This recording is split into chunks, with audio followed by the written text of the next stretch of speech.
পবিত্র কলসের উৎসব কি শুনে অবাক হলেন? একদমই হবেন না। আমি কুম্ভ মেলার কথা বলছি। আপনি হয়তো জানেন এটি হিন্দু ধর্মের পবিত্র এক তীর্থযাত্রা। 2025-এর কুম্ভ মেলা পৃথিবীর সব থেকে বেশি জনসমাগম দেখা গেছে, যা সনাতন ধর্মের নিষ্ঠা ও প্রাচীনতাকে প্রমাণ করে। আপনি কি জানেন এই মেলা প্রয়াগরাজ, উজ্জয়ন, হরিদ্বার ও নাসিকের হয়ে থাকে? এই বছর ত্রিবেণী সঙ্গম অর্থাৎ গঙ্গা, যমুনা ও সরস্বতী নদীর মিলনস্থল প্রয়াগরাজে অনুষ্ঠিত হচ্ছে এই মেলা। এই বছরের কুম্ভ মহাকুম্ভ, যা প্রতি 144 বছর পর পর অনুষ্ঠিত হয়।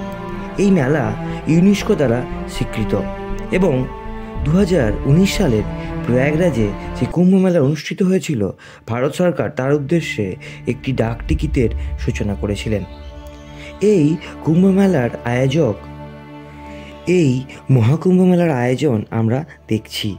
এই মেলার আয়োজন আমাদের পরবর্তী ও পূর্ববর্তী প্রজন্ম কখনো চাক্ষুষ করেনি এবং করতেও পারবে না। কুম্ভ মেলার অমৃত স্নান করলে সকল পাপক্ষয় হয়। এই মেলার বিশেষ আকর্ষণ হলো নাগা ও অঘরী সাধুদের আগমন। এই মেলার সর্বশ্রেষ্ঠ আকর্ষণ নাগা ও অঘরী সাধুদের সমাবেশ। কিন্তু তারা বছরের অন্যান্য সময়ে কোথায় থাকেন তা নিয়ে সঠিক জানা যায় না। সম্ভবত তারা হিমালয়ের বিভিন্ন স্থানে অবস্থান করেন। এবছর কুম্ভ মেলার আয়োজন খুবই চমকপ্রদ। এত সকল জনগণের সমাগম সঠিক পরিচালনা করার জন্য ভারত সরকার ও উত্তরপ্রদেশ সরকারকে অসংখ্য ধন্যবাদ। মহাকুম্ভ উৎসব বিশ্বের বৃহত্তম জনসমাবেশের মধ্যে অন্যতম। 2025-এর মহাকুম্ভের সমাবেশ বিশ্বের সব থেকে বড় জনসমাবেশ।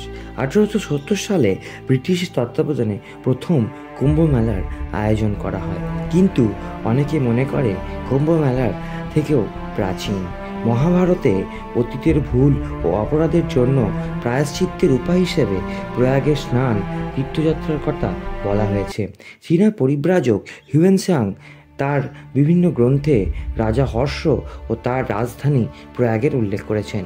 এই মেলার আরম্ভ মনে করা হয় অমৃত মন্থনের মাধ্যমে।